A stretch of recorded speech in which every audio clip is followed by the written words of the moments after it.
Ana Kasparian from the Young Turk. Sometimes she has some good takes, and then other times she has very bad takes. And today is a bad take. She is basically having the absolutely wrong take on Jordan Peterson's recent interview with Elon Musk. So let's just watch it together. By the way, you're watching Bring the Asteroid. Make sure you like today's video, subscribe, and we'll get right into it.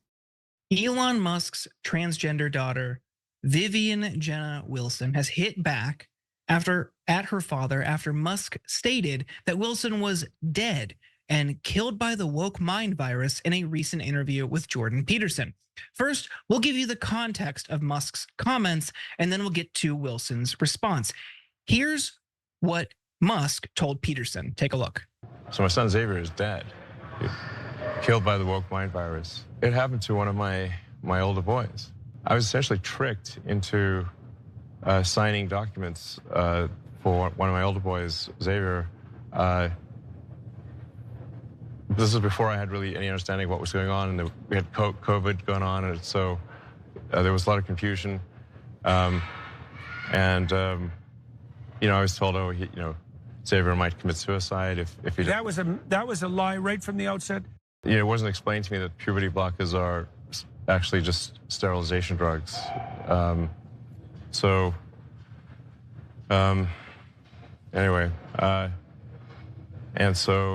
I lost my son essentially. They call it dead naming for a reason. Yeah, all right. So the reason it's called dead naming is because your son is dead. Musk also posted this on X. Xavier was born gay and slightly autistic, two attributes that contribute to gender dysphoria. I knew that from when he was about 4 years old, and he would pick out clothes for me to wear like a jacket and tell me it was fabulous, as well as his love of musicals and theater. But he was not a girl. And of course, he's dead naming his daughter. He's misgendering his daughter. But it just, before we get into the context here, what do you both make of Elon Musk going to Jordan Peterson to just trash his daughter? It just feels like a very odd thing for somebody in that high profile of a position to do. Mondell, what do you make of this? Hey, don't scroll away. Come back. Because before the video continues, we just want to. Now there's an ad. Gotta fast forward. We will. Love you for it. First of all, this is disgusting TV, right? Like this idea that someone is joking about or taking their life because of their identity and what they're dealing with is something that no one should do, let alone your parents should take part in this. I think Elon Musk needs to come off of whatever drugs he's dancing with right now.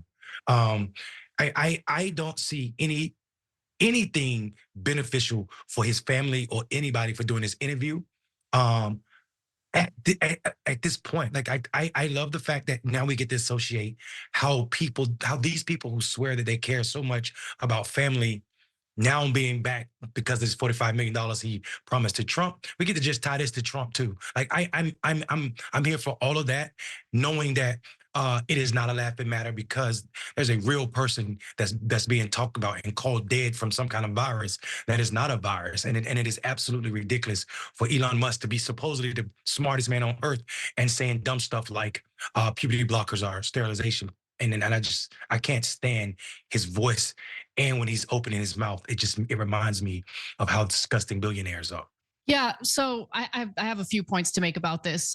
In regard to engaging in this interview and trashing his daughter, I'm loyal almost to a fault, and I'm especially loyal when it comes to family. Everyone has family issues. Airing it publicly, I find so disgusting. And something as personal as this, something as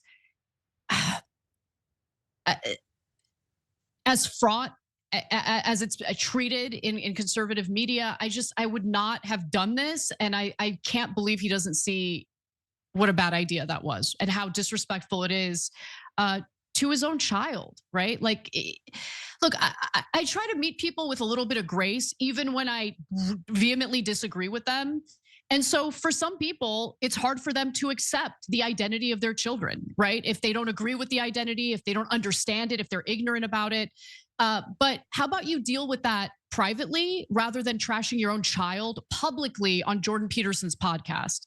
Okay, so putting that aside, the other thing that I'll say is he seems to be under the impression that his daughter was tricked, that his daughter was somehow indoctrinated, that his daughter doesn't know what she's doing, and that there was like some sort of illness that was injected into her. And as a result, she sees herself in the wrong way. And again, Yeah, he would be correct there. Absolutely correct, Anna. Come on. and how about you take the time to actually sit down and get to know your daughter, understand who she is, what motivates her, what her dreams are made of. Like, don't work this out with Jordan Peterson on his podcast. And I feel awful that she's going through this because it's so high profile and her identity is a very personal matter and she doesn't deserve this, at all. The other thing that I'll say is, okay, puberty blockers are not sterilization pills.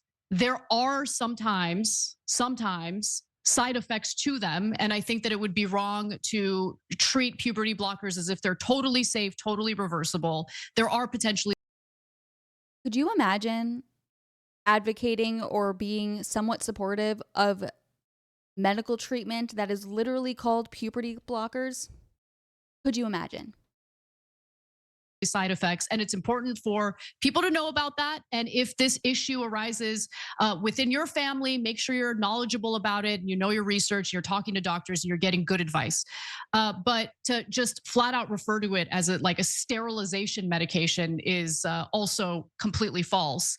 There are side effects, but the point of it isn't to sterilize people. I mean, all drugs, of course, have side effects, and I think just I think if I'm hearing you right, it's just he is misconstruing that transition process and making it seem reckless. And I think from what we gather, what we can tell, and we'll get into the response, it seems like proper precautions, talking to doctors, all the steps were followed there.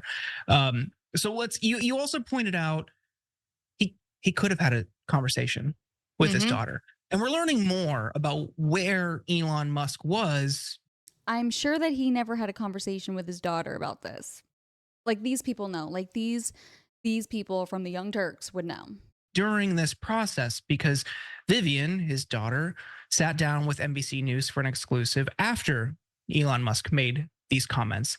And she said of him, Elon was cold, he was quick to anger, he is uncaring and narcissistic. Wilson stated that growing up, Musk was rarely present in her life, but when he was around, he would often berate her. She said, I was in 4th grade. We went on this road trip that I didn't know was actually just an advertisement for one of his cars. I don't remember which one. And he was constantly yelling at me viciously because my voice was too high. It was cruel. He doesn't know what I was like as a child because he quite simply wasn't there. Oh my goodness. Boo-hoo. I mean, listen, Elon Musk has a lot of different kids from a lot of different women. It's quite odd, but yeah, he shouldn't be affirming your mental disorder. That's probably the best thing that he's done for you as a father. I mean, based on this, what she says, or I don't know, is this like a boy to girl, I think? So based on what he says. Anyways, guys, of course, the woke people, they can't handle the truth, but what's new? Hope you enjoyed today's video. I will see you next time. Bye.